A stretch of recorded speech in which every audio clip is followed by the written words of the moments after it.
नमस्कार. आज आपण बोलणार आहोत संभाषण सुरू करण्याबद्दल, पण जरा हटके स्टाईलने. काही अशा इंटरेस्टिंग पद्धती आहेत ना, ज्या आपल्याला शिकवतात की लोकांशी कनेक्ट होण्यासाठी थोडा वेगळा विचार कसा करता येतो. मग तयार आहात? चला सुरू करूया. ओके. तर पहिला प्रश्न, संभाषण सुरू करण्याची कुठलीही पद्धत यशस्वी का होते? म्हणजे हे फक्त नशिबावर अवलंबून असतं का? नाही, अजिबात नाही. यामागे ना खरं तर सायकॉलॉजी आहे. काही पद्धती अशा असतात ज्या तुमचा आत्मविश्वास दाखवतात आणि समोरच्यावर एक जबरदस्त छाप सोडतात. चला तर मग आपल्या पहिल्या पद्धतीकडे वळूया. याचं नाव आहे कपड्यांच्या दुकानाचा दृष्टिकोन. आणि हो, ही अशा ठिकाणी वापरायची आहे जिथे तुम्ही विचार पण केला नसेल, म्हणजे एका कपड्यांच्या दुकानात. आणि हे वाक्य, हे तर या पूर्ण पद्धतीचा जीव आहे. मी खरं तर येथे काम करत नाही, मला फक्त वाटलं की आज माझं मत द्यायला मजा येईल. कल्पना करा किती मजेशीर आणि अनपेक्षित आहे हे. यामुळे समोरची व्यक्ती एकदम चकित होते आणि तिथूनच एक गमतीशीर संभाषण सुरू होतं. हे आहे ना, अगदी 4 सोप्या स्टेप्समध्ये आहे. बघा, पहिलं म्हणजे तुम्हाला त्या दुकानात एकदम फिट व्हायचंय. मग सरळ जाऊन एक प्रश्न विचारायचा. आणि मग येतो तिसरा, सगळ्यात मजेशीर भाग. खरं काय आहे ते सांगून त्यांना हसवायचं. आणि मग काय, त्यांच्या स्टाईलवर बोलता बोलता संवाद सहज पुढे जातो. पण ही पद्धत यशस्वी का होते? यामागचं कारण काय? सगळा खेळ आहे आत्मविश्वासाचा. तुम्ही जेव्हा असं काहीतरी अनपेक्षित आणि धाडसी करताना, तेव्हा तुमचा कॉन्फिडन्स दिसतो आणि लोकांना हाच आत्मविश्वास प्रचंड आवडतो. ठीक आहे, ही झाली दिवसाची स्ट्रॅटेजी. आता रात्रीचं काय?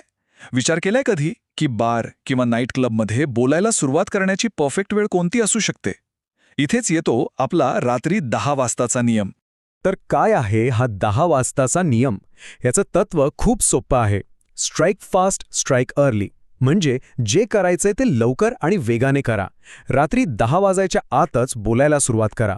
कारण तेव्हा गर्दी कमी असते, लोक जास्त सतर्क नसतात आणि तुम्ही एक भारी फर्स्ट इम्प्रेशन सोडू शकता. आता ही स्लाइड बघा. या नियमामागचं लॉजिक एकदम क्लिअर होतं.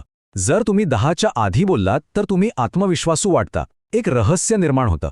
पण तेच जर तुम्ही उशिरा गेलात तर असं वाटतं की तुम्ही उगाच इकडे तिकडे फिरत आहात. तुम्ही लवकर जाऊन एक स्टँडर्ड सेट करता. हा नियम वापरायचा कसा? सोपा आहे. बारमध्ये बघा, कोणी एकटं उभं आहे का? मग त्यांच्या परिस्थितीशी जुळणारं काहीतरी विचारा. जसं की, काय तुमचे मित्र पण माझ्यासारखेच वाट बघायला लावतात वाटतं? फक्त 1.5-2 मिनिटं बोला आणि मग निघायचं एक कारण तयार करा. नंबर घ्या आणि तिथून निघा. या सगळ्याचा उद्देश काय माहितीये? एक रहस्यमय व्यक्ती बनणं. तुमचं ते छोटंसं पण आत्मविश्वासानं भरलेलं संभाषण त्यांच्या डोक्यात राहतं. विचार करा, रात्री उशिरा येणाऱ्या बाकीच्या लोकांपेक्षा हे कितीतरी जास्त प्रभावी आहे नाही का? ओके, तर आत्तापर्यंत आपण 2 अगदी वेगवेगळ्या पद्धती बघितल्या. एक दिवसासाठी, दुसरी रात्रीसाठी. पण एक गोष्ट तुमच्या लक्षात आली का? या दोन्हीमध्ये काही गोष्टी कॉमन आहेत. चला, आता यामागची खरी रणनीती काय आहे ते समजून घेऊया. जसं आपण इथे बघू शकतो, दोन्ही पद्धतींना जोडणारे काही समान धागे आहेत. वेळेवर आणि वेगाने ॲक्शन घेणं, आत्मविश्वास दाखवणं, एकदम कॅज्युअल राहणं आणि जाताना एक रहस्य मागे सोडणं. या फक्त टिप्स नाहीत, तर यामागे एक विचारपूर्वक प्लॅन आहे. आणि आता सगळ्यात शेवटी एक प्रश्न, खास आपल्या सगळ्यांसाठी. अशा ठरवून केलेल्या, प्लॅन केलेल्या स्ट्रॅटेजी खऱ्या आयुष्यात नातं जोडायला मदत करतात की उलट अडथळा बनतात? म्हणजे एक सहज